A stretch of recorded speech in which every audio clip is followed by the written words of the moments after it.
Мать на несколько секунд оставила годовалого ребенка одного с собакой. Когда она вошла в комнату, она замерла и ошеломилась. Несмотря на то, что они пробыли с собакой всего несколько дней, она была уверена, что у него добрый характер, и он не представляет опасности для их семьи. Но тогда произошло нечто удивительное. Она отвернулась от него всего на несколько секунд. Она собиралась броситься помочь своему сыну, но тут она заметила что-то, что заставило ее задуматься. И когда она осознала, что на самом деле происходит, она не могла поверить. Все началось, когда Кэтрин и ее муж решили завести еще одного ребенка. Они считали, что это поможет их дочери Шарлотте развить чувство ответственности и даст ей верного друга и защитника. Они хотели купить щенка у заводчика, чтобы получить собаку с нужными качествами.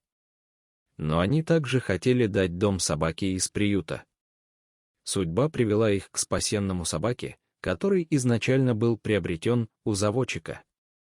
Единственная проблема была в том, что его порода имела репутацию агрессивной и непредсказуемой. Собака была взрослым доберманом. Эту породу изначально разводили как личных охранников, и они были генетически настроены быть особенно защитническими и агрессивными. Поэтому неудивительно, что многих доберманов используют как сторожевых или служебных собак. Их репутация отражает эти характеристики, хотя современные заводчики стараются вырастить их добрее и дружелюбнее. Но в собаке, которую обнаружила Кэтрин, было что-то особенное.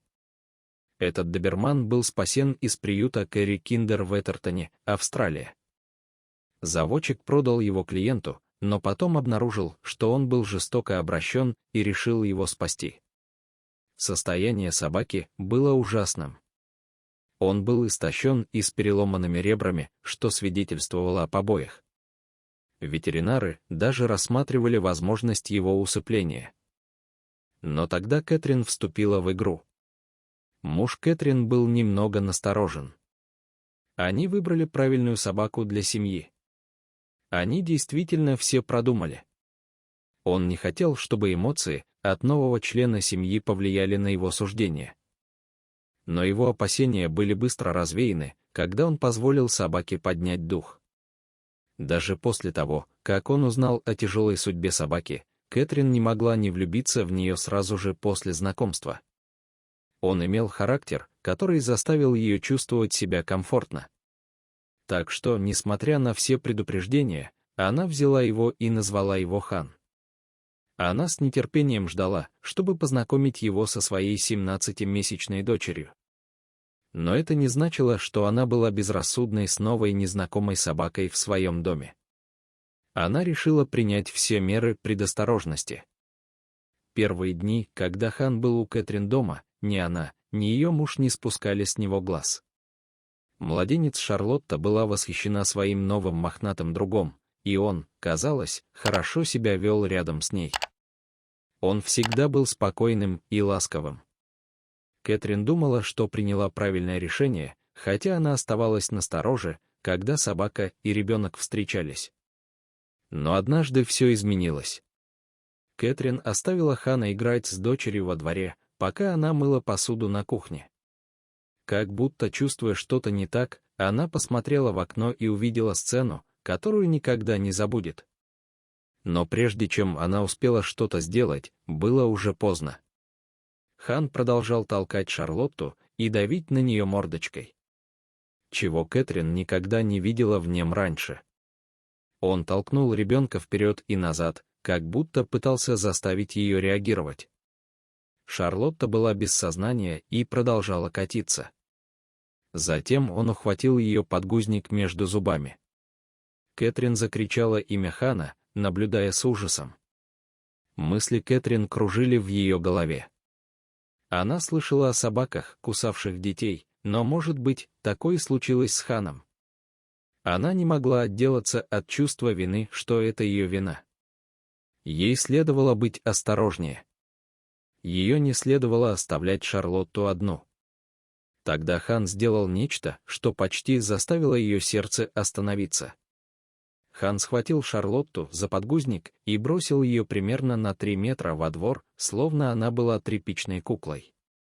Кэтрин не могла поверить своим глазам и на мгновение оказалась парализованной, не зная, что делать.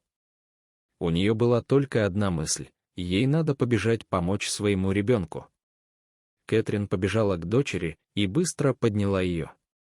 Она осмотрела ее, чтобы убедиться, что она цела. Она была удивлена, обнаружив, что ребенок имел только несколько царапин. Повернувшись к Хану, она почти ожидала, что он также нападет на нее. Но вместо этого собака сделала нечто странное. Хан старался встать. Он задыхался и слюнявился. Он поднял переднюю лапу, как будто бы испытывал боль. Затем его дыхание стало тяжелее, и он потерял сознание.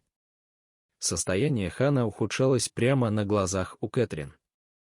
Здесь явно что-то еще происходило. Кэтрин не могла понять, что случилось. Она была в панике и испытывала чувство беспомощности перед ситуацией. Тогда она увидела на траве упавшую тайпана, одну из самых ядовитых змей в Австралии. Укус этой змеи может быть смертельным для взрослого человека. Только теперь Кэтрин поняла, что произошло на самом деле. Хан отбросил Шарлотту от опасности и пожертвовал своей жизнью. Но он заплатил за этот героический поступок своей жизнью. Кэтрин поняла, что Хан, вероятно, был укушен, пытаясь защитить маленькую Шарлотту. Зная опасности австралийской дикой природы, Кэтрин понимала, что оставалось считанные минуты. Хану нужно было попасть к ветеринару и получить противоядие, иначе у него не было шансов выжить. Только вот одна проблема. Кэтрин оставалась одна дома с Шарлоттой и 45-килограммовым псом. Но она не хотела оставлять его умирать после того, как он спас жизнь ее ребенку. Собрав все свои силы, она подняла раненую собаку и каким-то образом уложила его в багажник автомобиля. «Теперь, если бы вы попросили меня нести его вес, я бы, наверное, не смогла», — сказала она позже в интервью. Адреналин, бьющий ключом, делал ее способной к необычным действиям.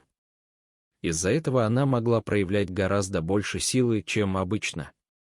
Потом женщина понеслась к ветеринару с раненым псом в багажнике, едва соблюдая правила дорожного движения. «Я даже не останавливалась на красный свет», она призналась позже в интервью. Кэтрин приехала к ветеринару, который сразу же принял Хана и дал ему укол противоядия. Хотя Кэтрин очень хотела узнать, как дело обстоит у ее собаки, ветеринар сказал, что им придется ждать до следующего утра, чтобы увидеть, сработало ли противоядие. Она с неохотой поехала домой, не зная, что будет дальше. Укус тайпана обычно смертельный. Но, возможно, Хан не получил полную дозу яда и смог пережить ночь благодаря своему размеру и весу. Эксперт полагал, что он мог выжить, потому что змея не смогла впрыснуть всего яда в его лапу. Но он не хотел пытаться дать Кэтрин и ее мужу большие надежды.